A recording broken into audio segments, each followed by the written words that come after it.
इश्क किया है तो इश्क निभाऊंगा। हर कोई एक जैसा नहीं होता। मैं अपनी मोहब्बत को कामयाब करके दिखाऊंगा।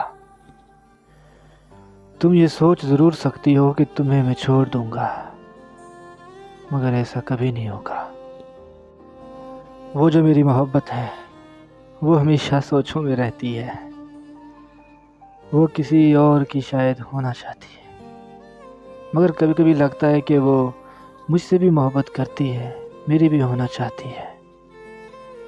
कहीं तो मैं गलती कर रहा हूँ, कहीं तो मैं कुछ ख़राब कर रहा हूँ जिसके लिए वो मेरा नहीं होना चाहता, जिसके लिए वो मेरा नहीं होना चाहता।